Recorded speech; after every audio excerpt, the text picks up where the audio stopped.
Hi, my name is Sarah Kwak. I'm an editor at Sportico.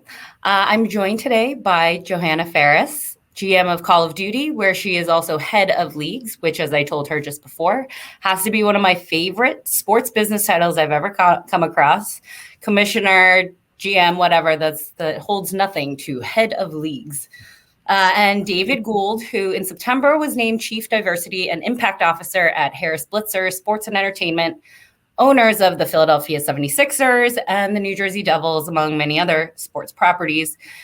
Your title, also very impressive, David, but just not as cool as head of leagues. Sorry. I want to thank you both for joining me in this important discussion about diversity and sports and how do we affect real change in our society. So I wanted to just start by getting kind of your temperature here on the issue. Let's start with you, David. Not necessarily as it relates to your specific position or your specific organization, but how would you assess where the sports industry stands as a whole in terms of diversity, particularly in leadership positions? Yeah, well, first of all, thank you, Sarah and Sportico for hosting us and also for holding this important conversation. You know, I think we are definitely progressing in a positive direction. Obviously, there's been a lot of conversation and focus and attention on diversity, equity, inclusion, and structural barriers that have faced underrepresented and marginalized populations, especially within our industry. And as a result, we've seen, a number of folks move into leadership positions, what I think is really important. But there's a lot of work that still needs to be done.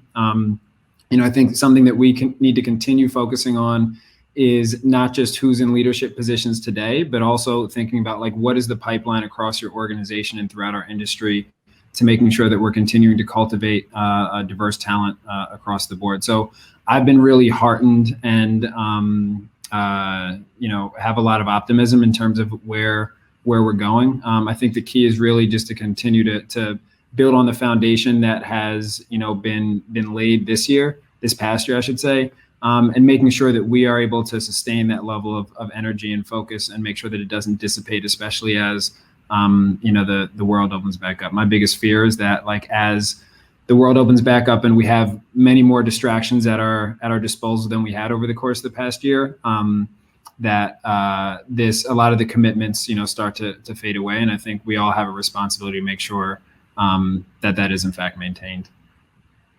Yeah, and Johanna, what do you think? Completely agree with everything David said. Also, thank you for having this conversation. It's awesome. I think the other things that I would build on to David's points are, I actually think it's been really interesting and edifying, frankly, to see how much it's become more about systems and sort of societal awareness, not at this piecemeal level or certainly not at the optics level of what DE&I work needs to look like, but actually how systems have contributed to where we are today and systems need to contribute to, enabling better outcomes. And I think the COVID pandemic is just an interesting layer. I've worked in diversity and inclusive spaces, if you want to call it that, for as long as I can remember. And I also studied it formally in college in many ways. And so it's something that I live day in and day out. I know David does as well. But it's not lost on me that 2020 was such an inflection point for how different ways of thinking, different definitions of leadership and impact are now converging in light of a global pandemic, in light of what it means to, kind of think holistically about what industries need to look like and where diversity needs to sit within that conversation, not as an appendage or an afterthought or secondary to the metrics of a business, but rather a fully integrated approach. And again, thinking about what are the systemic tendencies that have contributed to certain biases or just ways of working. So I actually wax positive a little bit on it because I think it's forced us out of our comfort zones on so many fundamental levels that, to David's point, should we keep the inertia going? I actually think it's heightened the level and sophistication and the nuance of the conversations around the role of diversity in sports. So I'm excited about the future. Well, that's interesting that you talk about the pandemic. I wonder, when you say that the pandemic adds another layer, do you think that because of what we were facing in our society that played a role in why this became an inflection point, as you say? I don't know. I'm not wise enough to know why, those things happen as they do. But I do think it was, to a degree, some contributing factor of just everybody started to reflect probably more deeply about, how did I get here? How do I spend my time? What does it mean to be a member of a community? What does it mean when we talk about systems of justice in the workplace and beyond? And now I think it's starting to fold into return to work conversations. How do we think about the whole person again? And as somebody who's also thought a lot about sort of the intersectionality of conversations around DE&I, right? It's not just women, it's not just race, it's not just age, it's not just ability, physical or otherwise, that these things actually intersect depending on the individual. And therefore, again, systemic programming or initiatives have to think about those nexus points as well. Yeah, I think it's just been a time to really take a pause collectively and think about what we want to be in future generations and what kind of legacy we want to leave. So, I think there's a lot to that statement about what role did the pandemic play, but certainly a lot of time on people's hands. I know I felt that. And I think that added to the sense of nuance and reflection and global awareness in this moment. Yeah. I mean, we talk a lot about representation, how important that is in these discussions as we go forward. I'm curious to know what you guys think. How do we differentiate that from tokenism? I will just tell you, as an Asian woman who has spent her entire career in sports, I'd be lying if I said that there weren't moments where I'm like, yeah, I'm kind of a twofer here, and I recognize that. But at this point, I feel like we need to take it a step further, right? And I'm wondering what do we do? How do I go from potentially feeling like a token to really affecting some sort of change in the way that where that doesn't even enter the minds of people who might be considered, twofers or tokens? David, Yeah. I think it's a really good question. I'm sure, all three of us have definitely experienced that. I will say, at least for me, I can say definitively, I've experienced that throughout both my professional and academic career, where either I've had questions or I know for a fact that other people have had questions of whether, an accomplishment, an award, recognition came, because, of my ethnic and racial makeup. For me personally, it's partly about when you're put in a position of opportunity, it's only up to me in terms of showing people that, I truly have earned it. Granted, that's an additional burden that I have to bear. I don't have the privilege of not having to worry about that. But I think the other piece too is that we need to begin, I think, acknowledging, well, not begin, but we need to continue acknowledging, probably ramp this up, the value that diversity actually plays in terms of, organizational effectiveness and, what contributions staff can make. And that's not to say that, I guess that's to say I'm a strong believer that diversity of perspective plays a really valuable role in terms of our creative process, our ability to connect with our fan base from a marketing standpoint, certain sensibilities that we have for sure from a diversity and inclusion standpoint. And so I think you just have a richer product with the more different perspectives that you have at the table.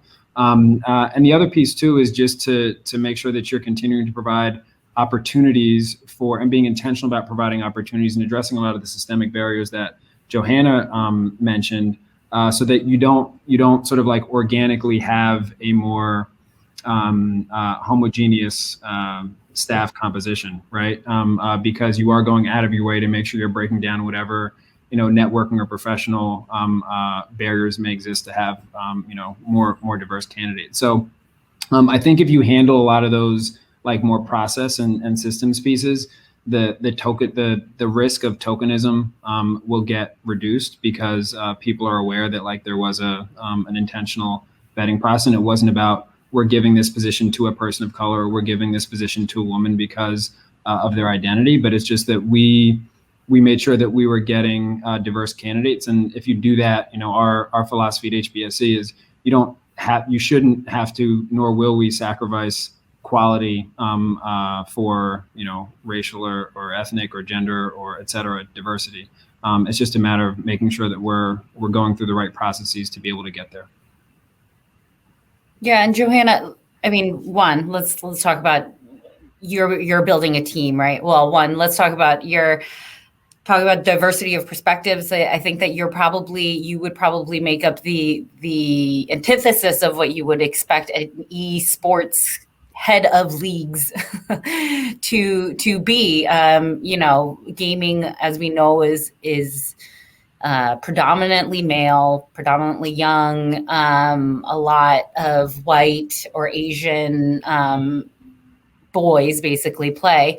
So, I mean, what, if any, conversations did you have before taking this position about diversity and what you might bring in terms of a differing perspective into that role?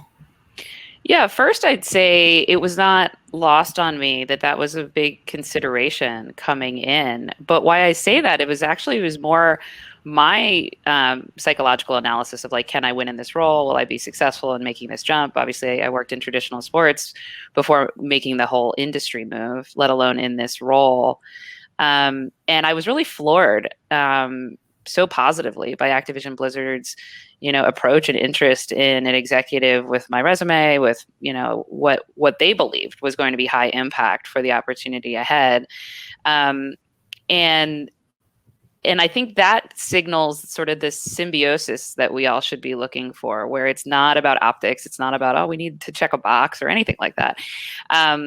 But there are safe spaces and progressive spaces, frankly, where the industry is really looking to find the best qualified candidates, and all the better if they bring a diverse perspective, or, they don't necessarily repeat certain models that maybe are not as diverse. And so I felt very welcomed, despite thinking that it would be more of an uphill battle, right? So that was something that I was sort of bringing to the table as a concern, to see so much welcome arms and sort of an open-mindedness to an energy around wanting more diverse leadership to come in was really awesome to see, right? And actually contributed to me wanting to jump in. And it's been only positive since. And that doesn't mean that there aren't negative days. I pick my spots. I'm not hyper present on Twitter, for example. And part of it is better for it. Yeah, exactly. But you could still be effective without having a huge Twitter following, turns out. Just because, there are certain spaces where maybe that's not always going to be so positive, but that's okay. There are spaces where it's enormously positive. And I think that also goes back to a little bit what we're talking around, which is you can't avoid the realities of the day, but you also need to step in and take some courage to start to move industries forward. As I often have said, like, you can't be what you can't see. You can't be the next Sarah if I don't see Sarah today doing what she's doing. I can't be the next David if I don't see David doing what he's doing today. And over time, the more multiplicity we see in that, again, more normalized it becomes. And it doesn't become Sarah needs to wear the burden or Johanna needs to bear the burden of her race and her gender and her motherhood and her capacity as an executive. It's like, oh, great, there's 15 Johannas and we'll see how they do amidst, a room of 30. And so I think that's where we're all trying to get to. And then the other thing I would just say is gaming in particular has been really amazing, having made the transition from traditional sports. It skews younger, as you noted. Mm-hmm. And it depends on the franchise. Candy Crush skews female and older. Like, there's more of an archetype of my mom probably playing Candy Crush. But when you think about Call of Duty, it's really different. Or you think about Overwatch, it's really different. But they're global communities, and they do skew young. And what you see sometimes is a surprising desire for diverse representation, and more of a sensitivity to progressive ideals, because it's more commonplace to drop into a lobby and play with somebody who's in Korea or play with somebody who's in Nigeria, right? So this is a generation who's sort of grown up with a global perspective. Right. Yeah.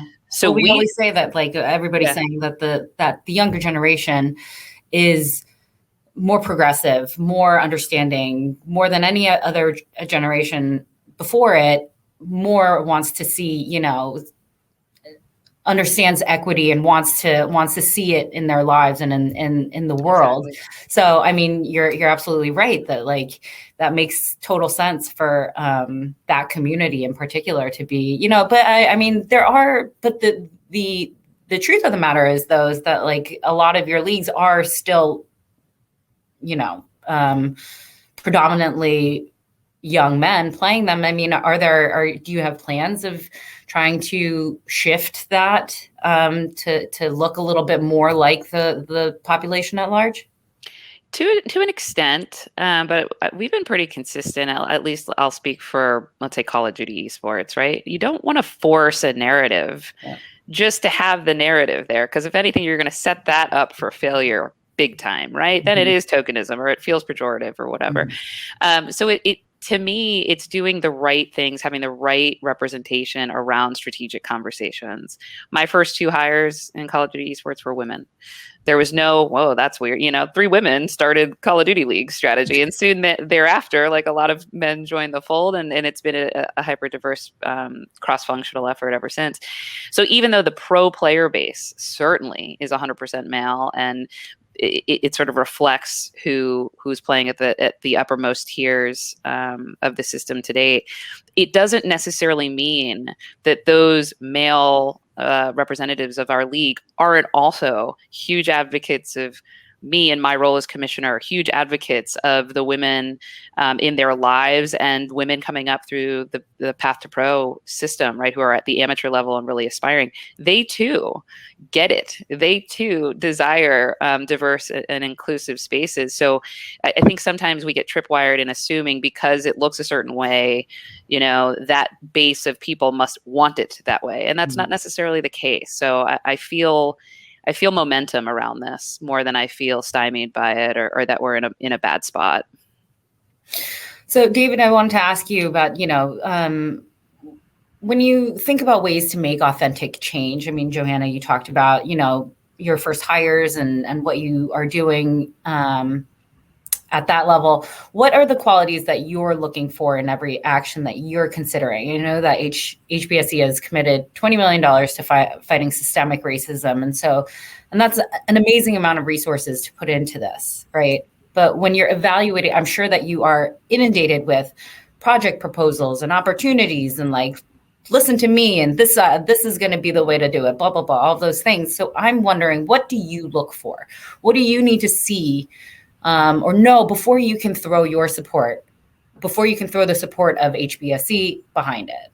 Yeah. So it's interesting. So we are, 2 things on that. One is just about the resources piece, and I appreciate it. Like, we're very fortunate that we were able to make that philanthropic commitment. But as we were going through, the philanthropic commitment is one thing, but I think the more important piece about the commitment that we made is that it wasn't just about the money. It was about our ongoing business operations and like who HBSE is as a company and sort of like what our DNA and culture is. And that was around like, when we were thinking about what we're actually going to do, it was, what are the things that we do really well as a company? Like, we are not a social justice organization organically.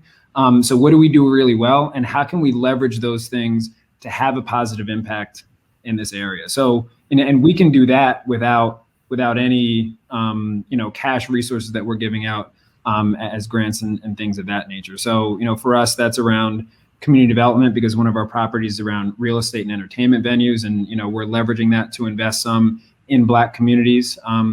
It's about marketing, which is around how are we promoting some local Black-owned businesses and providing in-kind resources, as well as, how do we leverage our platform to talk about these issues? And, as I was mentioning earlier, a fear of that this focus starts to dissipate. We have really mainstream popular platforms and brands in the 76ers and the Devils. And we feel like if we are talking about these things in a way that's organic to our team and our brand and our market in a very nuanced and thoughtful way, we can be part of the solution of making sure that we sustain this discussion and also making sure that we're having it in a way that respects the complexity of a lot of these issues and help to, what we say is like, elevate empathy, awareness, and education among our fan base. And so those are some of the things that we're doing.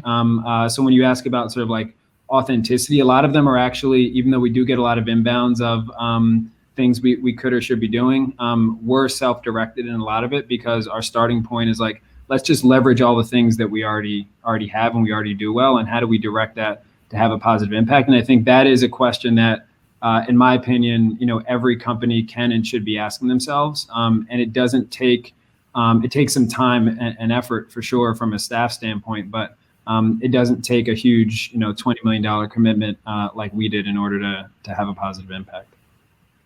Yeah, I mean, Johanna, are there any ways that you can think of where organizations and individuals can affect change without the big resources, without all of the money, something more, on a more granular level that we could do to steer the ship in a more progressive and for move it forward? Yeah, I love that question, because I think it really is the both and that starts to create change at a more authentic and an impactful clip, meaning you need funds, you need big impact the way that the Harris Blitzer group are doing, but you also need these sort of micro interactions that happen each and every day, kind of chipping away again at past behaviors or creating more dynamic and safe spaces for people to really flourish, right? Good example, and I could list dozens, but we had maybe about 6 or 7 weeks ago, we brought together a pretty wide-ranging group representing the Call of Duty League, all of whom were bringing, a really fresh perspective as Black and African-American representatives of that ecosystem. Myself, I come at it from an executive perspective, so I was on the panel, but we had 2 pro players. They are starting roster pros, and they've come up the ranks and have really become sort of the LeBrons of their sport, so to speak, in Call of Duty. And so they are star athletes in many ways, but they're also young Black men, and they're talking about their experiences on and off the main stage, if you will.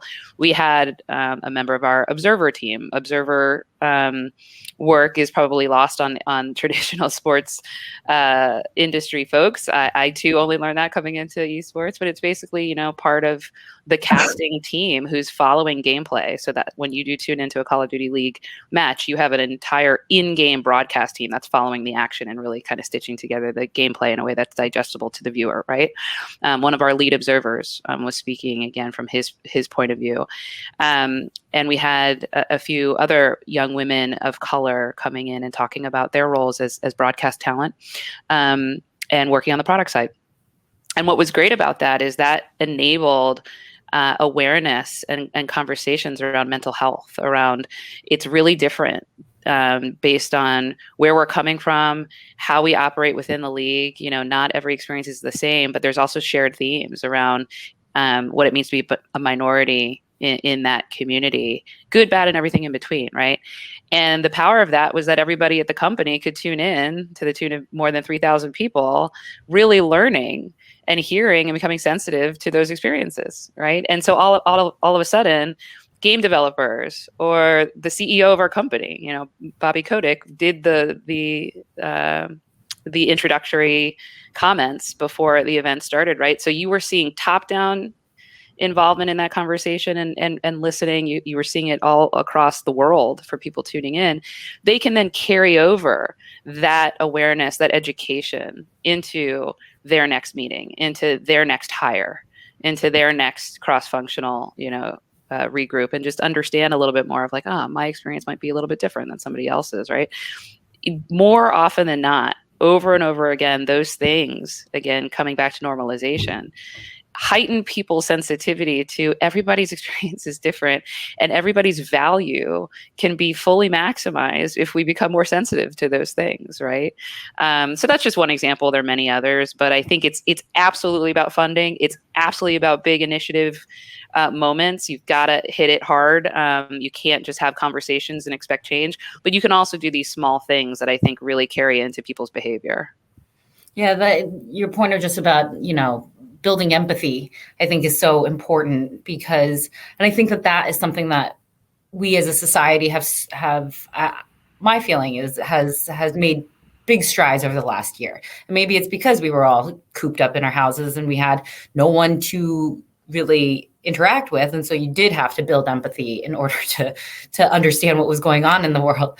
And that kind of brings me back to like, so last spring and summer, as our nation just began to come to terms really of with the systemic racism in a really widespread way, we saw athletes and sports organizations jump into this conversation that, you know, like we have never seen before, seemingly unafraid of the consequences. I mean, the Milwaukee Bucks walked out of a playoff or walked off of a game, right? And that, while thinking about all of this, I couldn't help but think back to Colin Kaepernick, right? Did he need to go through what he went through for this movement of athletes to feel empowered as they do now? I wonder if you guys, you know, obviously, Johanna, you have some NFL background. I mean, did we need to see the way that society would react to Colin Kaepernick before we understood this? We need people to listen. I mean, it's such a huge question, right? And there'll be many books written on it and many movies made well beyond our time. But I was very close to that, very, very close to a lot of that when I was at the NFL. And all I would say is the short answer is all of these moments in time contribute to a George Floyd moment in time, unfortunately, right?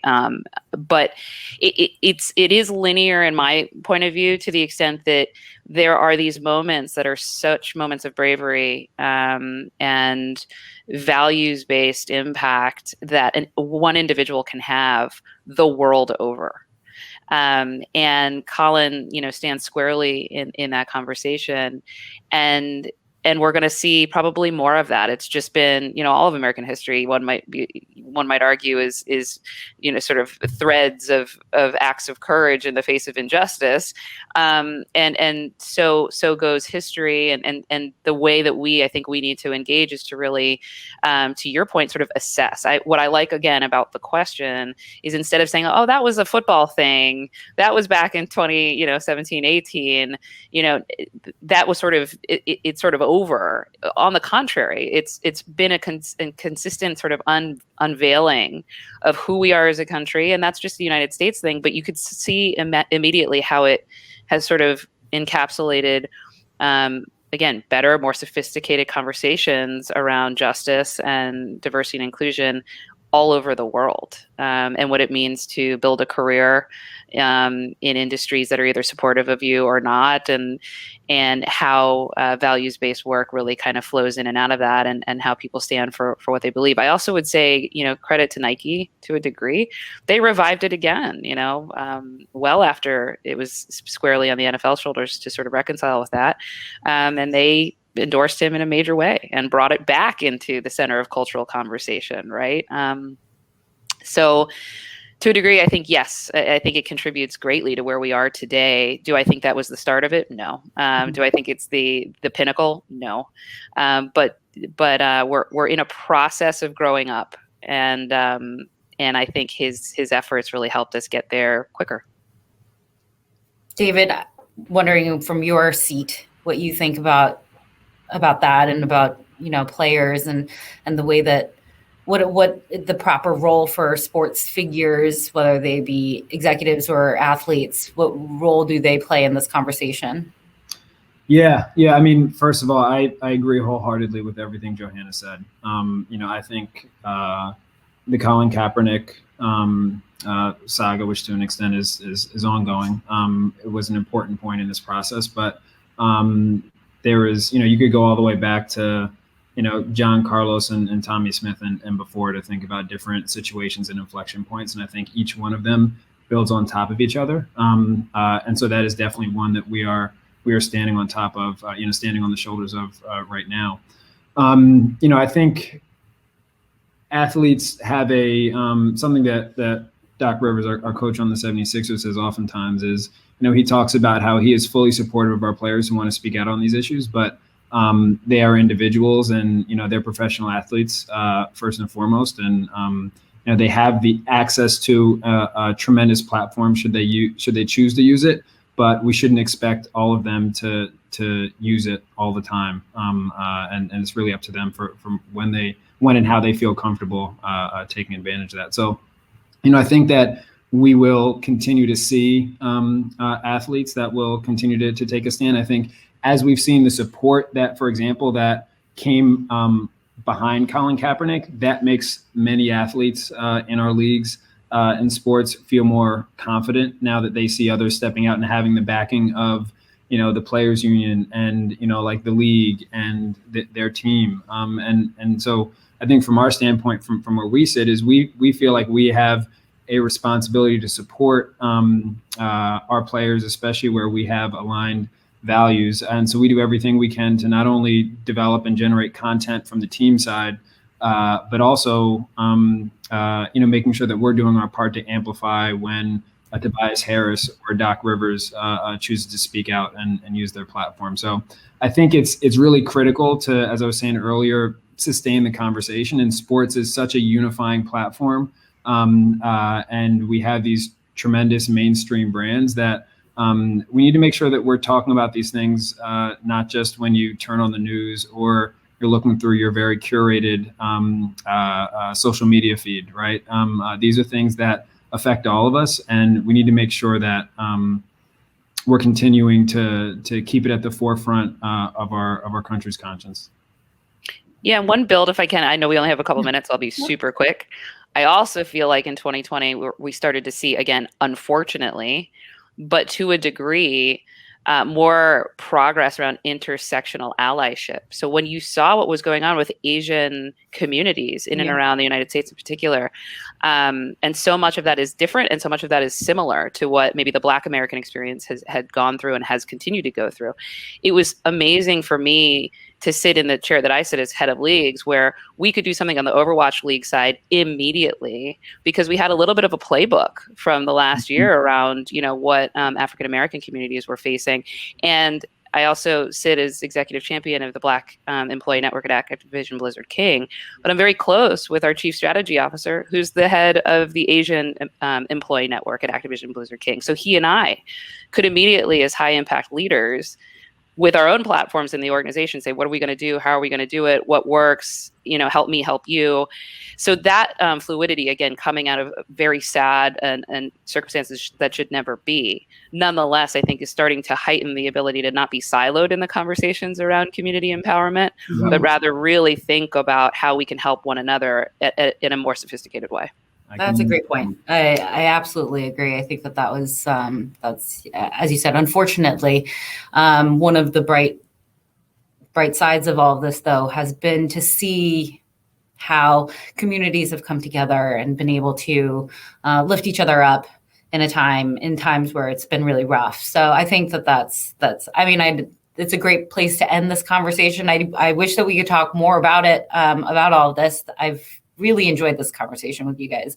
I thank you so much for taking the time to talk about this. And I really do hope and feel and believe, David, that your fear that this is all going to dissipate as the world opens up. I really hope that and truly believe that won't be the case. Yeah, no, thank you for having us, Sarah. And even though I have that fear, I'm definitely optimistic, and conversations like this really just reinforce that optimism. So thank you again, and thank you, Johanna, for the conversation. Likewise, thank you both. Such a pleasure.